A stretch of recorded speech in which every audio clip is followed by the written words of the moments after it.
What's going on, everybody? Welcome back to the channel. Today we're going to talk about why your soldering sucks. You saw the title and the thumbnail.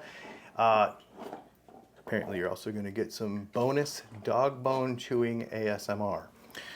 So that sounds a little aggressive, why your soldering sucks, but I'm only taking that from what I hear in comments a lot of times. Like we'll do comments, we'll do videos about, putting together a pick guard or etc. And people will be like, man, I wish I could solder better because my soldering kind of sucks. Or no matter how hard I try, my soldering still sucks. And I get it, right? Like it's sort of an acquired skill. But I'm going to give you a couple of things. And actually, this video came up because something that happened to me. I was really fighting this last week. Like I solder every day, like every day. I love to solder actually. And I've soldered probably tens of thousands of soldering joints over my lifetime. Solder joints. And so therefore, all of a sudden I can't solder for some reason. I'm like, what the heck's going on? So let me come over to the bench. I'm going to show you this is probably the most important principle in the whole thing. Okay, so, and that is heat transfer. We're talking about heat transfer, okay? And because we're not welding, for those of you that follow the channel, this is not welding. This is a chemical reaction that we're trying to create so that two pieces of metal sort of bond to each other. It's a bond, it's not a weld. There's a difference.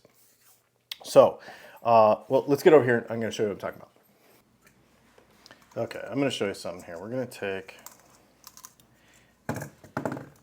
this. This is a brand new solder wand from Hakko. And it comes with this little needle point on it, see it? So when we solder, what we want is we want to put the iron onto the object, and we want the solder and the object to heat up together, and the other object. So, well, what we should do is grab a capacitor, hang on. So what we want is we want the object and the capacitor, or we want both objects to heat up together. So we're going to go ahead and solder this cap to the back of this pot. Now the problem is what will happen is people will do a couple of things. They will put the tip down and they'll try to heat this side up. And see how it's sticking? The reason it's sticking is because of this pointy tip, we don't have enough heat transfer between these two things. And so here's what happens. This is why you get this little ball and it doesn't work, and then you get another little ball and it doesn't work. See? And this is what's happening. So we're not getting enough heat transfer because this point of contact is too small. Now the way you can get around doing that, if all you have is a point, is you can lay it down on the side of the pot like this, on its side, and then start to transfer more heat to the object. The problem is that the diameter is so small that it'll still take a while. See? And what'll happen is you'll get a little spot that'll stick, and then you'll have to add and add and add and add. And you'll end up with a big blob of solder. Okay, so I got some to stick because we're starting to get hot enough. And if you've noticed how many seconds I've been on this to get this to do this, like this is taking a while. It's dangerous to the inside of the pot to take this much time. So, okay, so now we're starting to get a pad of solder there that will be able to be worked with, all right? All right, but this has taken a lot of seconds, okay? So now, and the whole back of the pot, I mean, I touch over here and I can barely touch it over here. This entire pot is super hot.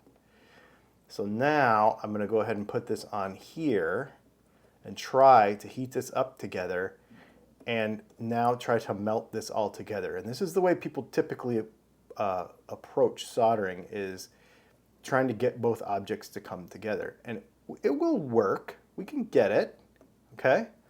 But see how, for lack of a better word, I'm gonna say see what it didn't even stick. All right, enough of that. We're going to change solder tips, and then I'm going to show you something. All right, so we're back. And all I've done is just changed out. This is actually a different wand, but I just, on my soldering iron, I can just unplug the whole thing. So here is I think this is an 1/8 inch tip, but the biggest thing here is that the diameter is different, okay? The whole thing, it's not this big long pointy thing, okay? So we're gonna do exactly the same thing. I grabbed a new cap so that we don't have the influence of it being quote unquote pre-tinned or other solder. So this is we're back to the beginning here. So now I'm gonna put both of these together, both items. It's bridging across because I've got a meat enough to do this and the angle is right. So we're getting heat here and heat here. And in seconds, okay? In seconds, I have a solder joint. It is cool on this side of the pot. There's not even any heat over here. I did it so fast. That ain't coming off. Let's go ahead and do our eyelet. And it's done. It was so fast. The reason is we're able to heat both objects that we're soldering to at the same time, okay? So what we don't want to do is we don't want to heat this object up and then heat this object up and then try to put them together. We want to heat them at the same rate, okay? So we want to heat the pot and the cap leg at the same time to the same temperature above the melting point and bonding point of the solder, which is about 600 degrees Fahrenheit, if you more or less, maybe a little less than that, I can't remember, but right around there. And then 632, I think, or I don't remember, something right around there. Anyway, but you need to heat both objects up at the same time. And then you'll be able to just touch solder to it and it'll instantly happen. If your soldering iron is good, okay, if you have a soldering iron that has an appropriate amount of watts, I would recommend a 60 watt iron minimum to do this. And then I would also stay away from very small diameter tips, okay? Like the real pointy ones, for example. So most soldering irons come with those little needle tips, or like a little needle tip like this. There's just not enough heat transfer that happens with that. And then here's the other thing that can happen and why this came up for me in this conversation, why I brought it up to make this video. This solder tip, this is a new one, and this is the one that I used. It's just like the one I showed you in the iron. This is new, and you see how the texture is correct down here. There's a little difference in texture. It's the way it's machined. So they're also pre-tinned, right? They have like a tinning on them. But the problem is, not the problem, but the thing is that every time you use this and heat cycle it, this will more or less change a little bit. So this is what, here, let me clean this up. This is what a used one for about 4 or 5 days looks like, okay? The problem is that after a few months of use, the heat doesn't transfer as well. It's weird to say that a piece of metal like this can become, I don't know if they become heat hardened or what happens, but through so many heat cycles, it makes it to where the heat doesn't transfer anymore.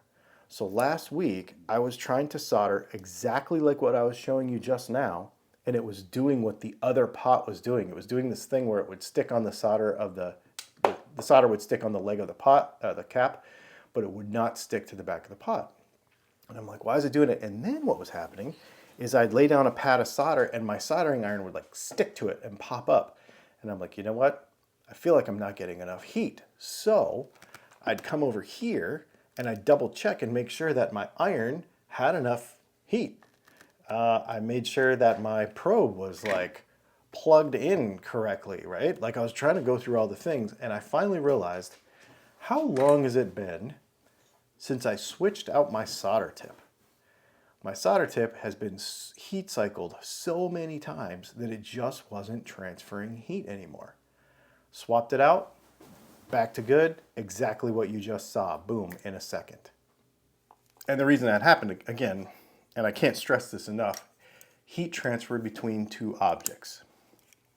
The biggest things that I see happen, and I can tell, like if somebody sends me a picture of their install or whatever and they're having a problem, I can tell what's going on a lot of times. And usually it's that they're not getting their work hot enough. The problem is that if it takes too long to bring it up to heat, you risk damaging components, right? So you risk doing damage to a pot by overheating it. Now, the ones that are the big can on the back, these and Bournes, it's less risky because there's no contact parts in the back of this can. The CTS pots where they have the little post in the middle, those you can mess up that little bushing if you overheat the pot. You can also overheat and ruin some types of capacitors. Orange drops are a lot more forgiving. The internal temperature of them is not going to get so hot that you're probably going to ruin them. But I would still be careful with it. So if you have to stay on something for 30 seconds to get any heat in it, it's way too long. You should get, well, here, let's just try it. And I'll tell you what, well, let's just try it. For me to get enough heat to stick something,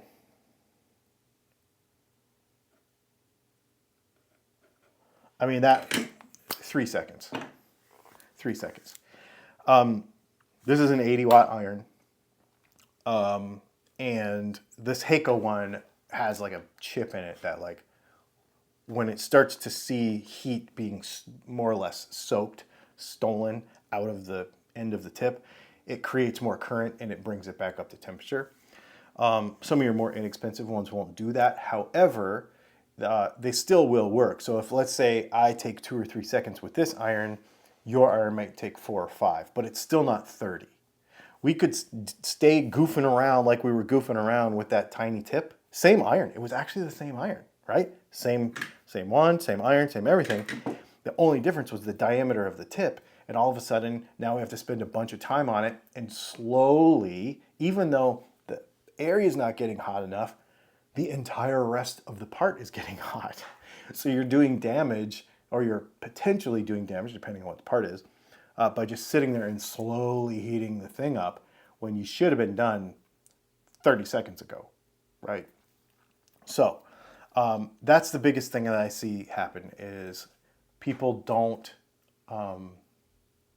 bring up both objects to temperature at the same time. When you see people with like a bunch of little balls of solder, what's happening is they're actually heating up one thing and then heating up another thing, and they're not at the same time. And what they're trying to do is stick 2 pieces of solder together. You do not want to try to stick 2 pieces of solder together, like 2 balls to put them together. You really want to bond. You're trying to bond both into one ball, right? So you don't want a ball of solder over here and a ball of solder over here and then stick them together and have these 2 balls of solder. If you do that, it's okay, but what you want them to do is get them hot enough to where they go like this, and now they're all one ball, right? But you've seen the pictures of like little balls, like all stuck together, and that's because they're not getting heat transfer, again, between two things. So I would recommend the way you hold the iron and the size of your iron. 1/8 inch is probably perfect. I would say 60 to 80 watt iron, and solder size doesn't matter. This is Kester 6040 rosin core solder. I'll leave a link to it in the description.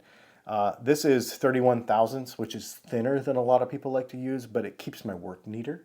If you use a thicker solder, it's fine. It's totally fine. But what happens is you just get more. And my line speed, if you will, like my feed speed, has to be faster because I use more linear feed of it. But to me, it keeps my work neater, and so that's why I use it. Now, another thing that people are going to talk about in the comments is, why don't you use flux?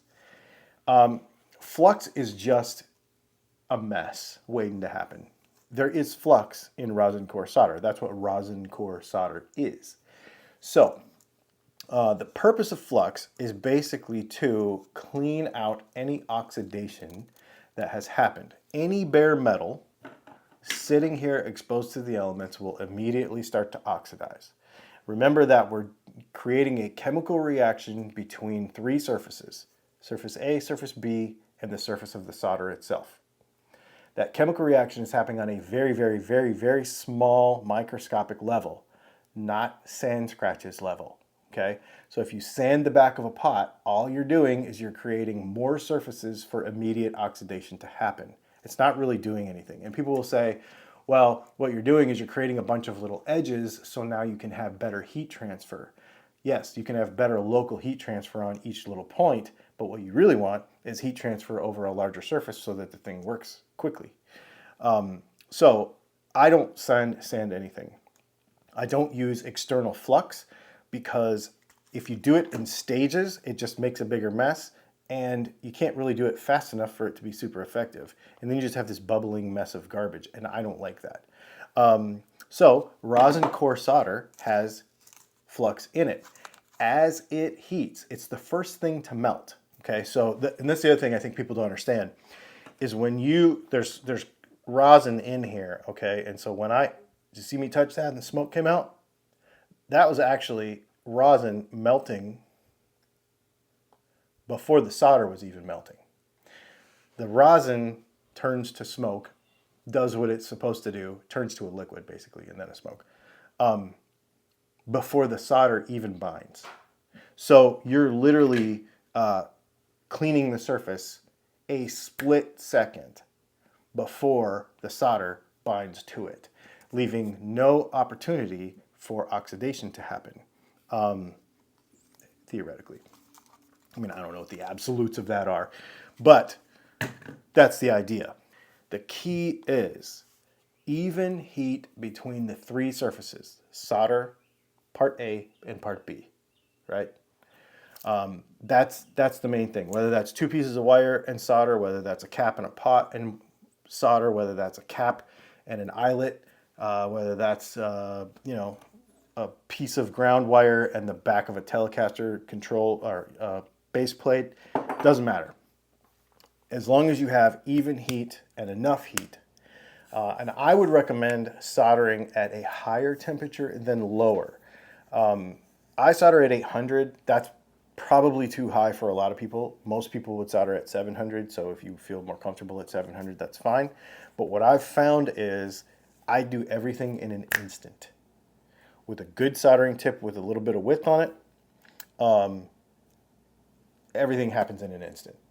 And you don't end up having that heat transfer throughout the whole thing because you're literally on it that long, right?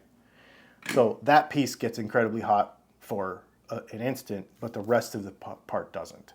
If you solder at a lower temperature with lower wattage, then you have to spend more time on it, again, causing potential problems. Anyway, so this is just a long way to say, make sure that your solder tip is clean, solder tip is new. If you are having trouble, A, you don't have enough wattage, B, your solder tip needs to be replaced, and C, make sure you're holding your stuff right so that it all heats up at the same time. Anyway, I wanted to share that because it's one of those things, like, I take it for granted. I do it every day, and then all of a sudden, I'm having problems. I'm like, what the heck? Why is my solder sucking all of a sudden? Why is my soldering work sucking all of a sudden? I realized, oh yeah, I wore out a wearable part that I'm expecting too much from. So there you go. And, you can grab it. These are the real Heiko ones. These aren't the generic ones. Oh, that's the other thing. Buy the right part for your iron. Some of these generic ones, the hardness of them isn't right. They're just not right. And they don't last as long. I want to say, the package of these for 3 or 4 of them was like $15 or something. And what am I going to get? 6 months out of it? And I do it every day. So, there you go.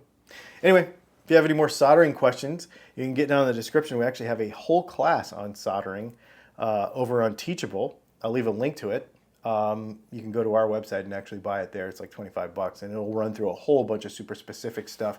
And this is soldering specifically with guitar stuff in mind, not chips and other stuff that you don't care about. And if not, just take those tips, go to town on your own stuff this afternoon, and I hope it works for you. Thanks for hanging out, and we will see you in the next video.